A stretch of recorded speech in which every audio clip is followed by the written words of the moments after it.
she, it, a gente sempre utilizava o is para falar dele, certo? O que vai acontecer no passado? A gente, ao invés de usar o is, nós vamos utilizar was. E quando for I, o I é o único que ele vai mudar um pouquinho, porque quando a gente usava o I no presente, ficava I am. Aqui ele também usa was. Então, I was. He was, she was, it was. Quando a gente vai falar de you, we e they, que é você, nós e eles, a gente utiliza were. Tomar bastante cuidado com esse were, porque tem essas duas formas. Tem esse where, que é de onde, e tem o were do to be. Presta atenção no quê? Esse aqui, ele fala um pouco mais aberto, ficaria where. Esse aqui é um pouco mais fechado, were. Pode acontecer de perguntar, where were you? Onde estava você? Pode ser. Que aconteça de dar uma pergunta com os dois weres. Então, só prestar atenção quando tiver uma pergunta, que quando for com were mais fechado, é do to be. Quando for where, é o de onde. A gente já sabe que I was, you were, he, she, it was, we were e they were. Qual é a estrutura deles, então, na negativa? É muito simples. Vai receber mais ou menos a mesma ideia do que era lá no presente. No presente, a gente falava aren't ou are not. Agora, no passado, a gente fala were not ou weren't. Seria exatamente desse jeito que tá aqui. Weren't. Dá uma enrolada.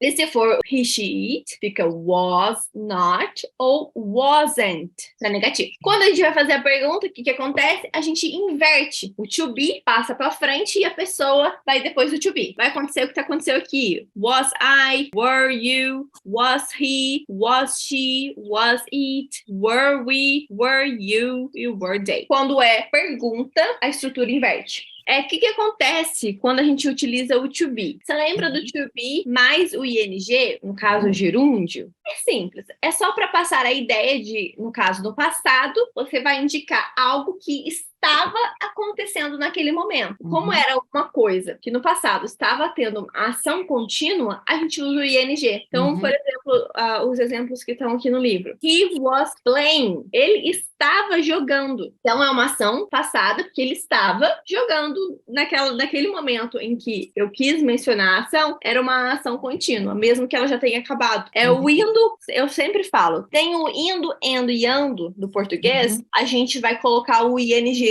na frase. Aí, para esse, no passado, é o was e o were. Isso, was you were.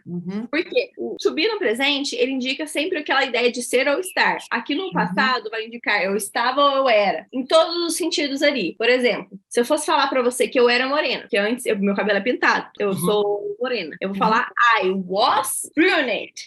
Brunette é morena. No meu passado, I was brunette. Now, I am blonde. Agora eu sou loira. Ou, por exemplo, I was a student, como profissão. Eu era uma estudante. Now, I am a teacher. I was sleeping. Now, I am teaching. Estou ensinando. Todo esse contexto de estar ou era, usando was e o were sempre para o passado. E o presente, a gente vai utilizar o are ou is.